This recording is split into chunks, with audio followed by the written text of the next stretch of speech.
Amis lecteurs, amis passants, je te donne bien le bonjour. Alors aujourd'hui, je voudrais réparer une injustice, car il y a une catégorie de personnes dont je ne m'occupe jamais dans ces vidéos, alors qu'ils sont les plus gros clients de ma boîte à livres. Je parle bien sûr des enfants.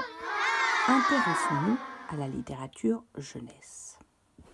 Alors avant de commencer les enfants, je vais m'adresser à vous particulièrement, parce que vous êtes nombreux à venir dans la boîte à livres, j'en suis ravie. Mais nous avons un petit problème, vous et moi. Le petit problème, c'est que, évidemment, vous vous servez dans la boîte à livres parce que c'est le lieu, parce que c'est le rôle de la boîte à livres, et vous avez bien raison. Seulement, très peu d'entre vous respectent la règle et remettent de temps en temps des livres qu'ils ont lus. Et du coup, mon rayon jeunesse, il est souvent très pauvre. Donc, pensez de temps en temps à venir remettre un petit livre que vous avez lu, que vous avez aimé, ou pas, pour que d'autres puissent en profiter. La parenthèse est faite. Alors aujourd'hui, les jeunes lecteurs, je voudrais vous parler d'une édition que j'ai découverte il n'y a pas longtemps. J'ai déjà fait une vidéo sur cette édition qui s'appelle Les éditions du Dahu. Alors on va mettre les choses au clair. Les éditions du Dahu, je les connais, on a déjà discuté ensemble et ils m'ont proposé un partenariat. Je suis obligée de vous le dire, je vous le dis. Cependant, vous me connaissez suffisamment assez maintenant, puisque ça fait 1 an qu'on se pratique, qu'on se fréquente, qu'on s'aime bien et qu'on fait plein de vidéos super rigolantes. Des fois, je m'épuise. Bref, ça fait suffisamment longtemps qu'on se connaît pour que vous sachiez que ce n'est pas un partenariat qui va changer, que si un livre, je ne l'aime pas, je le dirai, et que si un livre me plaît, je serai euphorique. Donc aujourd'hui, si je vous parle des éditions du Dahu, c'est parce que je suis tombée en amour, et je dis bien en amour, d'un de leurs albums, et je vous en présenterai un deuxième que j'ai beaucoup aimé aussi, mais c'est différent. Oui, je sais, aujourd'hui j'en présente 2, mais en même temps c'est des albums, hein, ils font 30 pages. Alors on va peut-être commencer par celui que j'ai beaucoup aimé, mais qui n'a pas été mon coup de cœur. Et ce livre s'appelle La Fée des Histoires.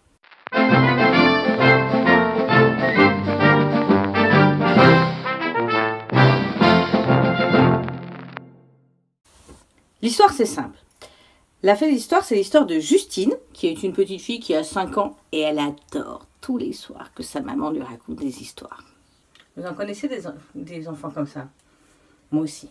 Et c'est bien pour ça que cette histoire m'a plu. Parce que ce soir-là, sa maman est fatiguée et n'a pas du tout envie de raconter une histoire. Vous en connaissez des mamans comme ça? Oui, moi aussi. Donc, comme elle a une maman qui se débine un peu, hein, faut bien le dire, qui a envie d'aller un peu passer du temps devant Koh-Lanta plutôt que un peu de temps avec sa fille et de lui lire une histoire, parce qu'elle a eu un travail harassant aujourd'hui, qu'elle a fait plein de choses et que flûte, papa, il pourrait aussi de temps en temps aller lire une histoire à sa fille. Là je crois que je transpose un peu, non? Ce soir-là, maman n'a pas envie de raconter une histoire. Donc elle dit à sa fille que elle peut s'inventer une histoire elle-même et qu'elle la lui racontera le lendemain matin. Sauf que Justine, les histoires, elle n'est ni parent, ni fait des histoires, donc elle n'a pas très la capacité, les possibilités de s'inventer des histoires.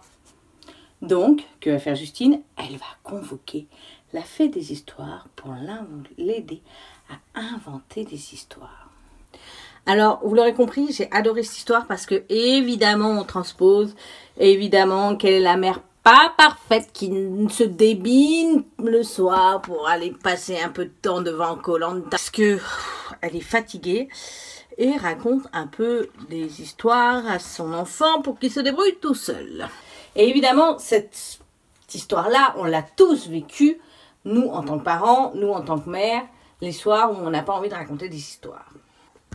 Et les auteurs, Nananou et Marmelade, elles en font quelque chose de cette histoire et de ces histoires qu'on invente en tant que parents pour pas lire d'histoire. Et elles accompagnent l'enfant aussi à se prendre en charge et à inventer lui-même des histoires en lui montrant qu'il a la possibilité de le faire et qu'il est assez grand pour pouvoir, il a tout ce qu'il faut à l'intérieur de lui pour pouvoir s'inventer des histoires encore plus magiques que celles qu'il y a dans ces livres. Et du coup, je suis sûre qu'il y a plein d'enfants qui liront ce livre et qui plus tard seront des grands auteurs parce que petits, grâce à la Fée des Histoires, ils auront inventé des histoires eux-mêmes. Et alors, l'histoire géniale des éditions de DAU, l'idée géniale qu'ils ont eue, c'est qu'à la fin, quand vous ouvrez la dernière page, eh bien, l'enfant a quelques pages pour inventer sa propre histoire qu'il aurait inventée avec la fée des histoires. Ça laisse tout le plaisir à l'enfant de s'imprégner dans l'histoire et surtout de s'inventer ses propres histoires. C'est pas génial? Alors déjà, j'ai de gros problèmes avec le titre des livres et les noms des auteurs. Si en plus les gars, vous me compliquez la vie avec Amblaise-Doux et M.A.I.Z.U, on va pas venir vous plaindre. Bon, ils ont peut-être des noms compliqués, mais ils ont fait un album absolument génial. Génial. J'ai adoré. Alors, le rêve d'Arthur, ça parle d'Arthur qui est un ours. Et Arthur rêve de voler. S'il y a 2-3 enfants qui me suivent, vous allez me dire mais Mogwai, les ours, ça vole pas. C'est bien là le problème. Arthur a imaginé toutes les possibilités. Il a étudié toutes les possibilités. Il s'est inventé des ailes, il a tout fait. Et malgré tout ça, il s'écrase. Et un jour où il est vraiment désespéré, où il est au bout du où vraiment il se dit jamais je vais y arriver. Voilà, un jour il a décidé, je crois, d'abandonner son rêve. Et pour moi, il n'y a rien de pire que d'abandonner son rêve. Mais ça, c'était sans compter sur l'aide d'une rencontre extraordinaire avec un petit garçon. Alors, au-delà de la sublimissime, vous voyez, illustration qui mélange à la fois de l'artistique et des visages très enfantins, j'adore la tête du petit garçon. Au-delà de l'histoire qui est très jolie pour des enfants un peu poétiques, mais le message de ce livre pour des enfants, mais c'est juste magique. C'est une histoire que j'aurais voulu lire moi, petite, qu'on me dise « N'abandonne pas tes rêves, peut-être qu'un jour tu rencontreras quelqu'un qui t'aidera à les réaliser. » Oui, parce qu'au-delà de dire « N'abandonne pas tes rêves », on te dit « Peut-être que c'est parce que tu es tout seul, mon petit coco. » C'est vraiment dans toutes mes valeurs. Ce livre parle de toutes mes valeurs, de l'entraide, de la solidarité, de ne pas abandonner ses rêves, de dire que rien n'est jamais joué dans la vie, de dire que c'est pas parce que tu es un ours que tu pourras jamais voler, de dire qu'il y a des rêves qui sont pas irréalisables, aucun rêve n'est irréalisable et qu'il suffit parfois d'avoir les bonnes personnes sur son chemin. Alors, dans une société où on n'arrête pas de nous dire qu'il faut faire du rendement, qu'il faut faire du chiffre, qu'il faut consommer, qu'il faut réussir, qu'il faut être le meilleur, que à l'école, il faut arrêter de rêver, il faut absolument être très très bon, et qu'il faut être scolaire, et qu'il faut réussir dans la vie, et que... Eh bien, moi, petite fille rêveuse, moi, petite fille qui était très moyenne en classe, moi, petite fille qui a grandi avec des rêves en me disant un jour j'y arriverai, eh ben, moi, petite fille, ça m'a fait beaucoup de bien de lire ce livre. Ce livre est à la fois de la poésie, est à la fois un message pour les générations à venir. Et ce livre est un album qui devrait être lu partout, dans toutes les écoles, dans toutes les crèches, dans tout le monde tout entier, mais ça devrait être le message qu'on devrait inculquer aux enfants des futures générations. Oui, parce que toi, petit garçon, qui veut être aviateur et à qui on dit « T'es pas bon en maths, jamais tu n'y arriveras, pense plutôt à être électricien ou peut-être d'écrire des poésies. » Lis ce livre et pense à moi, tu verras. Tout est possible dans la vie. Voilà, j'en ai fini avec les éditions du DAU.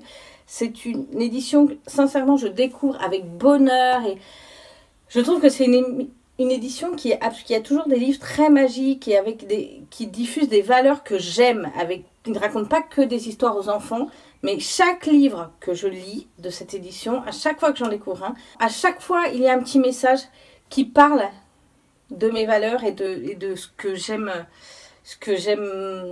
défendre.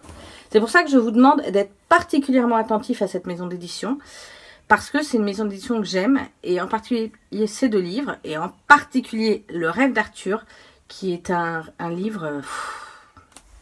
mais lisez ça à vos gamins, quoi. Ça va leur donner le goût de la lecture, et ça va leur donner le goût du rêve.